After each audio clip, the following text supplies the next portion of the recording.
UEFA champions ലീഗിൽ ഇന്ന് തീപാറും പോരാട്ടം. സെമിഫൈനലിന്റെ രണ്ടാം പാദത്തിൽ ഇന്റർ മിലാനും ബാഴ്സലോണയും ഏറ്റുമുട്ടും. ഇന്ററിന്റെ ഹോം ഗ്രൗണ്ടായ സാൻസിറോയിലാണ് മത്സരം. ബാഴ്സയുടെ തട്ടകത്തിലെ ആദ്യപാദ പോരിൽ ഇരു ടീമുകളും 3 ഗോൾ വീതം നേടി കളം വിട്ടിരുന്നു. തുടർ മത്സരങ്ങളുടെ ക്ഷീണത്തിലാണ് ബാഴ്സയും ഇന്ററും ഇന്ന് കളത്തിലെത്തുക.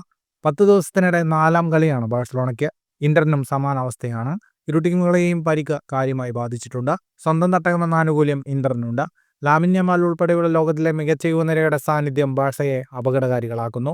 റോബർട്ട് ലെവൻഡോസ്കി തിരിച്ചെത്തുന്നതാണ് ബാഴ്സലോണയ്ക്ക് പ്രതീക്ഷ നൽകുന്ന ഘടകം. സീസണിൽ 40 ഗോളുകളുള്ള ലെവൻഡോസ്കി 1 ഗോൾ കൂടി നേടിയാൽ ബാഴ്സ ജേഴ്സിയിൽ 100 ഗോൾ തികയ്ക്കും. മുന്നേറ്റത്തിൽ റഫീനിയോയുടെ മിടുക്ക് കൂടിയാവുമ്പോൾ കാര്യങ്ങൾ അനുകൂലമാകുമെന്നാണ് ബാഴ്സയുടെ വിശ്വാസം. Pedri, Ferran Torres, Fermin Lopez എന്നീ യുവതാരങ്ങളും പ്രതീക്ഷ നൽകുന്നു. അതേസമയം പ്രതിരോധത്തിലെ പരിക്കുകൾ ആശങ്കയാണ്. പ്രതിരോധത്തിലെ പ്രധാനികളായ യൂൾസ് കുണ്ടയും അലക്സാന്ദ്രോ ബാൾഡയും മത്സരത്തിൽ കളിക്കില്ല. പരിക്കേറ്റ ക്യാപ്റ്റൻ ലൗറ്ററോ മാർട്ടിനസ് സെൻട്രൽ നിരയിൽ തിരിച്ചെത്തിയിട്ടുണ്ട്. താരം പകരക്കാരനായി കളത്തിലെത്താനാണ് സാധ്യത. രാത്രി 12:30 മത്സരം നടക്കുക. ഫുട്ബോൾ ലോകത്തെ കൂടുതൽ വാർത്തകൾക്കും വിശേഷങ്ങൾക്കുമായി സ്പോർട്സ് കഫേ സബ്സ്ക്രൈബ് ചെയ്യുക.